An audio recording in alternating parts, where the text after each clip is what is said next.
All right. Today, we're going to decode the playbook for growing amazing peaches, especially if you're in a warmer climate. You know, a lot of growers get hung up on what to feed their trees, but the real secret, the thing people miss, is when. And that's exactly what we're breaking down today. So, let's jump right in. I mean, look at that. This is what it's all about, right? A tree just dripping with these perfect, juicy peaches. But how do you get here? I'll tell you, it's not about luck, and it's not even just about the brand of fertilizer you buy. The real secret? It's all about understanding the tree's internal clock and giving it what it needs exactly when it needs. And this, right here, is the big idea. You have to sync up with the tree's natural rhythm. Think of it this way. You're not just a gardener following some static recipe from a book. No, you're becoming a partner with your tree, learning to listen and respond to what it's telling you as it goes through its annual journey. So, here's how we're going to break it all down. We'll start with what I call the perfect peach paradox, then get into the subtropical peach calendar. After that, we'll talk about the tree's diet, map out a full year of feeding, do some troubleshooting, and wrap it all up with a bit on the philosophy of growing with your tree.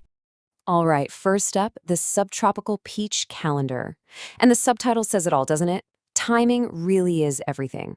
See, for a subtropical peach, the clock is running on a totally different schedule. And getting a handle on this unique timetable, well, it's the absolute foundation for everything else we're going to talk about. Okay, check this out. This chart right here, this is basically our cheat sheet.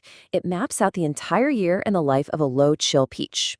And what you need to notice is that there are two things happening at the same time. You've got the vegetative cycle up top, that's all about leaves and branches, the tree's structure. And then you've got the reproductive cycle on the bottom, that's the good stuff, the flowers and fruit. Let's dive into what's going on. So I keep saying low chill, but what does that actually mean? Well, it's pretty simple, really. These are just special varieties of peaches that don't need a long, hard winter. They only need a little bit of cold. We're talking less than 200 hours to wake up from their winter nap and start making flowers. It's a neat genetic trick, and it's what makes them perfect for places like Florida, allowing growers to get fruit to the market super early. Okay, so let's follow that vegetative cycle on the timeline. Everything really gets going around mid-January. That's when you'll see the first new leaves. Then, from about March all the way to October, the tree is just going for it, pushing out new shoots and branches. As we get into fall, it hits a phase called senescence, which is just a fancy word for shutting down for the year. You know, the leaves get old and drop. By early November, it's completely dormant, just resting and getting ready for the next round. Now, while all that leaf and branch stuff is happening, this is where the real magic is. The fruit itself goes on this incredible 80-day journey. First, right after flowering, there's this burst of cell division to get the fruit started. Then, it kind of seems like things slow down for a bit while the pit hardens up, but don't be fooled, because after that comes the grand finale, a final, massive surge of growth where the peach just swells up into that big, juicy fruit we all love. Okay, so we've got the timing down. Now let's talk about the menu. What exactly does a peach tree need to eat to fuel this whole year-long journey? Just like any good menu, we start with the main courses. For a tree, that's the big three macronutrients. Think of nitrogen, or N, as the fuel for all that green, leafy growth. Then you've got phosphorus, P, which is absolutely crucial for building a strong root system, especially for a young tree. And finally, potassium, K. This one is in super high demand when the tree is actually growing and developing that delicious fruit. And of course, after the main courses, you need your vitamins, right? Same for the tree. These are the micronutrients. You've got calcium for strong fruit, zinc, which can be tough to find in sandy soils, and boron, which is a game changer for making sure flowers actually turn into fruit.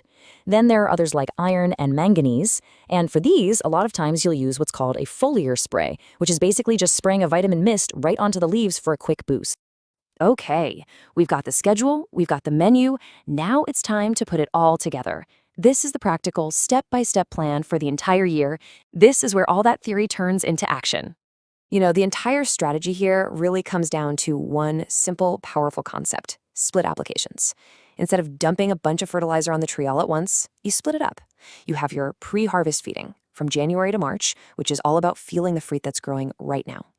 Then you have your post-harvest feeding from May to August, and that's all about helping the tree recharge and build up its energy reserves for next year's crop. It's brilliant, really. You're feeding for today while you invest in tomorrow. So let's start with the little guys, the young trees, in their first 3 years. Now, in these early years, and this is important, you're not trying to get a big harvest. The goal is totally different. It's all about building a super strong foundation.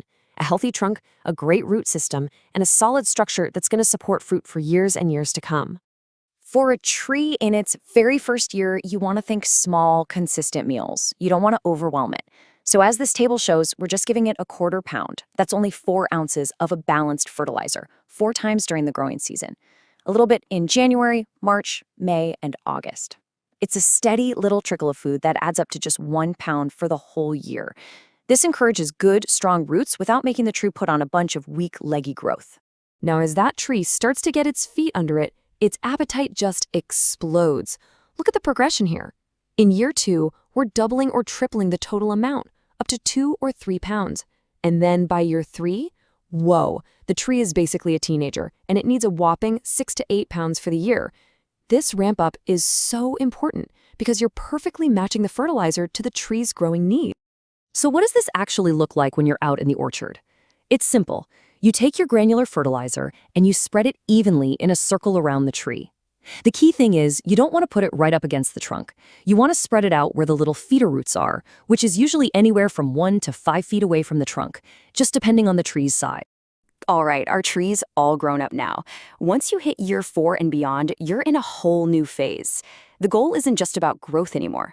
Now, it's all about sustaining peak performance and getting that consistent, high-quality harvest year after year.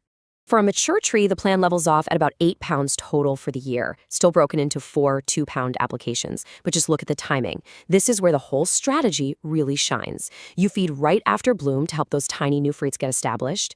You feed again in late March to power that final big swell. Then, and this is so important, you feed it right after harvest to help it recover. And then one last meal in August to store up energy for the next season. See? Every single feeding has a very specific job. Of course, even the most perfect plan might need a few tweaks. Your tree is going to give you signals. It's going to talk to you. And a really good grower knows how to read those signs. So let's cover a couple of the most common issues and how to fix them. Okay, this is a big one. It's so tempting to think, hey, nitrogen means growth, so more nitrogen must be better, right? Wrong. That is a trap. Pumping your tree with too much nitrogen can seriously backfire.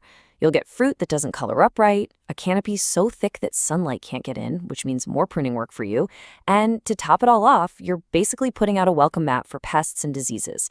It is the definition of too much of a good thing. And what about those little vitamin deficiencies? Well, here the mantra is simple. Don't guess, test. A pro doesn't just see a yellow leaf and start spraying things. No, they diagnose the problem, they take a soil sample or a tissue sample to get real data. And then they treat the problem, usually with a targeted foliar spray that gives the tree exactly what it was missing.